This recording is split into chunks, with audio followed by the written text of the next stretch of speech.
ନମସ୍କାର ଓଡ଼ିଶା। ଆଜି ଡିସେମ୍ବର 6 ତାରିଖ ଶନିବାର। ଚାଲନ୍ତୁ ଜାଣିନେବା 12ଟି ଗୁରୁତ୍ୱପୂର୍ଣ୍ଣ ଖବର ବିଷୟରେ। ମୋଦିଙ୍କୁ ପୁତିନଙ୍କ ନିମନ୍ତ୍ରଣ। ଶିଖର ସମ୍ମିଳନୀ ପାଇଁ ମୋଦିଙ୍କୁ ପୁତିନ ନିମନ୍ତ୍ରଣ। ମିଳିତ ଘୋଷଣାନାମା ପରେ ମୋଦିଙ୍କୁ ନିମନ୍ତ୍ରଣ କଲେ ପୁତିନ। ରୁଷିଆ ଗସ୍ତ କରିବା ପାଇଁ ବିଧିବଦ୍ଧ ନିମନ୍ତ୍ରଣ କଲେ।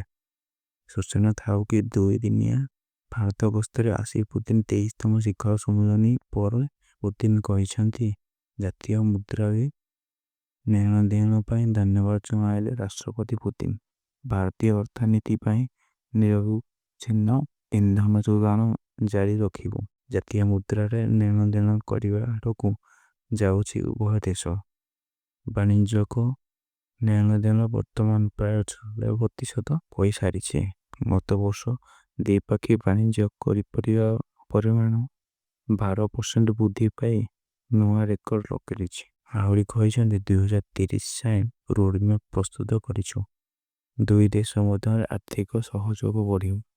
ତୈଳ ରପ୍ତାନି ନେଇ ପୁତିନ କହିଛନ୍ତି ଭାରତକୁ ତୈଳ ରପ୍ତାନି ଜାରି ରହିବ। ଖେଳ ପାଇଁ ଟ୍ୱିନ୍ ସିଟି ଦାୟିତ୍ୱରେ 6 ଲେପାର୍ଟନ ଫୋର୍ସ ନିୟୋଜିତ। ବାରବାଟୀରେ ହେବାକୁ ଥିବା କ୍ରିକେଟ ମ୍ୟାଚ୍ ପାଇଁ କଡ଼ା ସୁରକ୍ଷା ବ୍ୟବସ୍ଥା ଗ୍ରହଣ କରାଯାଇଛି। ବମ୍ ସ୍କ୍ୱାଡ୍ ସହ ସୁରକ୍ଷା ବଳୟକୁ ଯାଞ୍ଚ କରିବେ ସ୍ପେଶାଲ ଟାକ୍ଟିକାଲ ୟୁନିଟ୍। କଟକରେ 74 ପ୍ଲାଟୁନ୍ ଫୋର୍ସ ଓ ଭୁବନେଶ୍ୱରରେ 22 ପ୍ଲାଟୁନ୍ ଫୋର୍ସ ରହିବେ। ସୁରକ୍ଷା ବେଳେ ଏରିଏଲ୍ ସର୍ଭେ କରାଯିବ। ଆଜି ଓ କାଲି ଭୁବନେଶ୍ୱର ଆସିବେ ଖେଳାଳି। ସେଥିପାଇଁ ଏୟାରପୋର୍ଟ ଠାରୁ ଆରମ୍ଭ କରି ହୋଟେଲ ଠାରୁ ଆରମ୍ଭ କରି ଷ୍ଟାଡିୟମ ପର୍ଯ୍ୟନ୍ତ ରହିବ ବ୍ୟାପକ ସୁରକ୍ଷା ବ୍ୟବସ୍ଥା। ଯିବା ଆସିବା ବାଟ ଷ୍ଟାଡିୟମ ଓ ଷ୍ଟାଡିୟମ ଭିତରେ ନଜର ରଖିବ ଡ୍ରୋନ୍।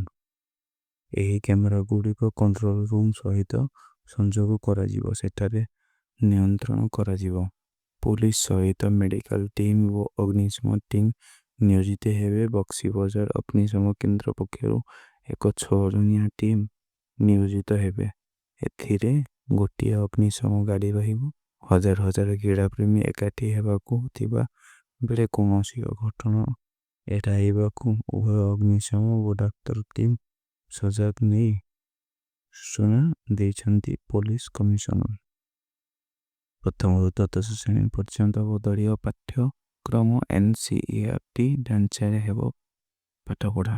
ଏକ ପ୍ରଶ୍ନର ଉତ୍ତରରେ ମନ୍ତ୍ରୀ କହିଛନ୍ତି ଯେ ସ୍କୁଲ ଓ ଗଣଶିକ୍ଷା ବିଭାଗ ଅଧୀନରେ ଥିବା ସମସ୍ତ ବିଦ୍ୟାଳୟର ପ୍ରଥମ ଶ୍ରେଣୀରୁ ଦ୍ୱାଦଶ ଶ୍ରେଣୀ ପର୍ଯ୍ୟନ୍ତ ବର୍ତ୍ତମାନ ପାଠ୍ୟକ୍ରମରେ ସମ୍ପୂର୍ଣ୍ଣ ପରିବର୍ତ୍ତନ କରାଯିବ। ପାଠ୍ୟପୁସ୍ତକ ପରିବର୍ତ୍ତନ ପାଇଁ ପ୍ରସ୍ତୁତି ପ୍ରକ୍ରିୟା ପର୍ଯ୍ୟାୟକ୍ରମେ ଜାରି ରହିଛି ବୋଲି ସେ କହିଛନ୍ତି।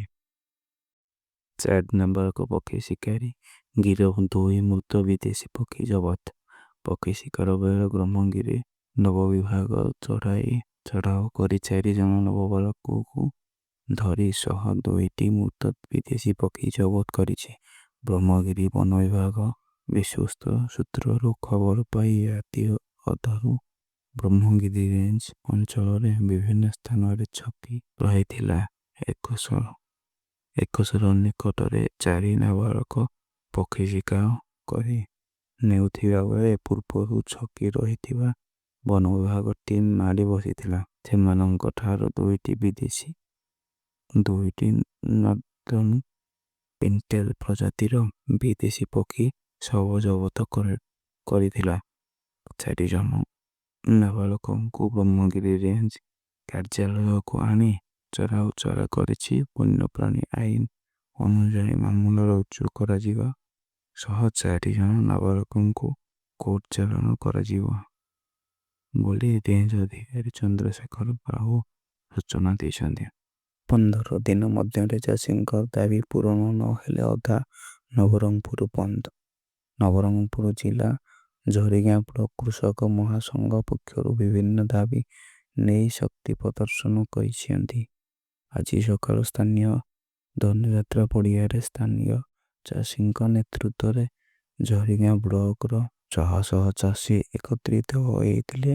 ପରେ ଝରିଗାଁ ବ୍ଲକର ସମସ୍ତ ଚାଷୀ ଏକ ବିରାଟ ଶୋଭାଯାତ୍ରା କରି ଝରିଗାଁ ବ୍ଲକ କାର୍ଯ୍ୟାଳୟ ପହଞ୍ଚି ଏକ ପ୍ରତିବାଦ ସଭା କରିଥିଲେ। ଏସିଆ ମହାଦେଶରେ ନବରଙ୍ଗପୁର ଜିଲ୍ଲାରେ ଅଧିକ ମକା ଚାଷ ହେଉଥିବା ବେଳେ ମକା ଚାଷୀ ଉଚିତ ମୂଲ୍ୟରେ ମକା ବିକ୍ରି କରିପାରୁନ ଅଧିକ କହିଲେ। ଚଳିତ ବର୍ଷ ମକା ଦର ହ୍ରାସ ପାଇଥିବା ବେଳେ ଚାଷୀମାନେ ଅଭାବୀ ବିକ୍ରିର ଶିକାର ହେଉଛନ୍ତି। 15 ଦିନ ମଧ୍ୟରେ ଚାଷୀଙ୍କ ମକା ଉଚିତ ମୂଲ୍ୟରେ ବିକ୍ରି କରିବା ପାଇଁ ସରକାର ବ୍ୟବସ୍ଥା ନ କଲେ 20 ତାରିଖ ଦିନ ତଥା ନବରଙ୍ଗପୁର ଜିଲ୍ଲା ବନ୍ଦ କରାଯିବ ବୋଲି ଚେତାବନୀ ଦେଇଛନ୍ତି। ବିଶେଷ କରି ଜିଲ୍ଲାର ଝରିଗାଁ ବ୍ଲକ ସହ ରାଇଘର ଏବଂ ଉମରକୋଟ ବ୍ଲକର ଚାଷୀମାନଙ୍କୁ ନେଇ ଆନ୍ଦୋଳନ କରାଯିବ ବୋଲି କହିଥିଲେ। 14ଟି ସରକାରୀ ବିଶ୍ୱବିଦ୍ୟାଳୟରେ ଖାଲି ପଡ଼ିଛି କୁଳପତି ପଦବୀ। ଆଜି ବିଧାନସଭା ଶୀତକାଳୀନ ଅଧିବେଶନର 8ମ ଦିନ ଗୃହରେ ବିଧାୟକ ରାଜେନ୍ଦ୍ର ପ୍ରତାପ ସ୍ୱାଇଁଙ୍କ ପ୍ରଶ୍ନର ଉତ୍ତର ରଖି ଉଚ୍ଚଶିକ୍ଷା ମନ୍ତ୍ରୀ ସୂର୍ଯ୍ୟବଂଶୀ ସୁରଜ ଉତ୍ତର ରଖି କହିଛନ୍ତି, ରାଜ୍ୟରେ ଉଚ୍ଚଶିକ୍ଷା ବିଭାଗ ଅଧୀନରେ ବର୍ତ୍ତମାନ ସୁଦ୍ଧା 14ଟି ସରକାରୀ ବିଶ୍ୱବିଦ୍ୟାଳୟ ମାନଙ୍କରେ କୁଳପତି ପଦବୀ ଖାଲି ଅଛି।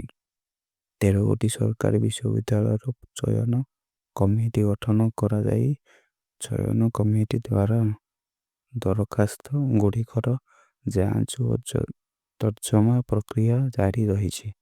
ଦରଖାସ୍ତ ତର୍ଜମା ସହିତ କିଛି ଚୟନ କମିଟି ଦରଖାସ୍ତକାରୀମାନଙ୍କର ସାକ୍ଷାତକାର ପ୍ରକ୍ରିୟା ଆରମ୍ଭ କରିଛନ୍ତି। ଉତ୍କଳ ବିଶ୍ୱବିଦ୍ୟାଳୟ, ରେଭେନ୍ସା ବିଶ୍ୱବିଦ୍ୟାଳୟ, ଫକୀର ମୋହନ ବିଶ୍ୱବିଦ୍ୟାଳୟ, ରମାଦେବୀ ମହିଳା ବିଶ୍ୱବିଦ୍ୟାଳୟ ଗୁଡ଼ିକରେ କୁଳପତି ପଦବୀ ଖାଲି ପଡ଼ିଛି।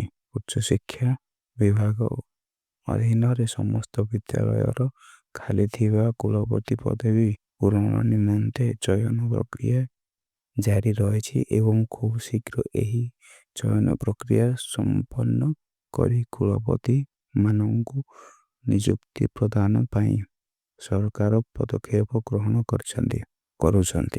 ଖୁବ୍ ଶୀଘ୍ର IDBI ହେବ ଘରୋଇ ବ୍ୟାଙ୍କ।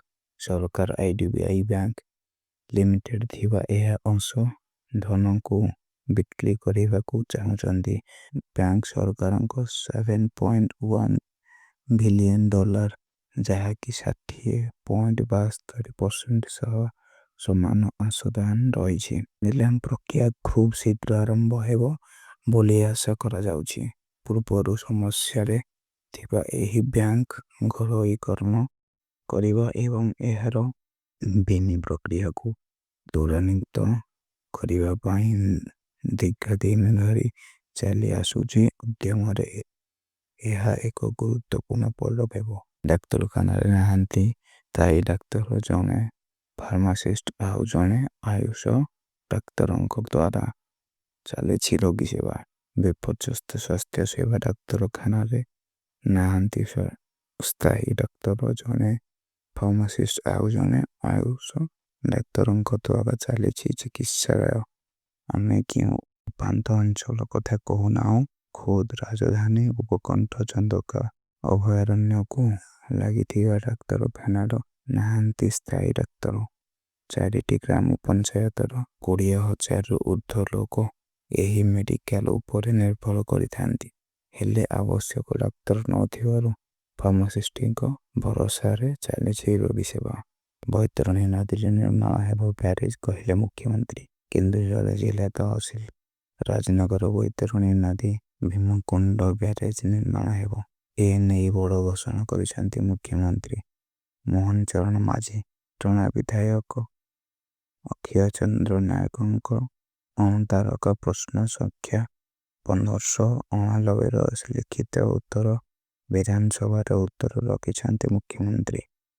ସୁଦଉଟରେ ବେଲଜିୟମକୁ ପରାସ୍ତ କରି ଭାରତ ସେମିଫାଇନାଲରେ। ରୋମାଞ୍ଚକ ବିଜୟ ପରେ ସେମିଫାଇନାଲରେ ସ୍ଥାନ ପକ୍କା କଲା ଭାରତୀୟ ହକି ଦଳ। ଜୁନିୟର ପୁରୁଷ ହକି ବିଶ୍ୱକପର ଆୟୋଜକ ଦଳ ଭାରତ ବେଲଜିୟମକୁ ସୁଟଆଉଟରେ ପରାସ୍ତ କରି ଟପ୍ 4ରେ ପ୍ରବେଶ କରିଛି।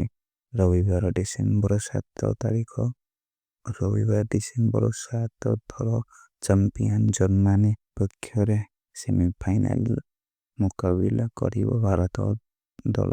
ଚେନ୍ନାଇରେ ଚାଲିଥିବା FIH ହକି ପୁରୁଷ ଜୁନିୟର ବିଶ୍ୱକପରେ क्वार्टर फाइनल मुकाबला रे भारतीय जूनियर पुरुष हॉकी दल बेल्जियम को 2.2 4.3 एशिया गोल रे परास्त करी विजय हासिल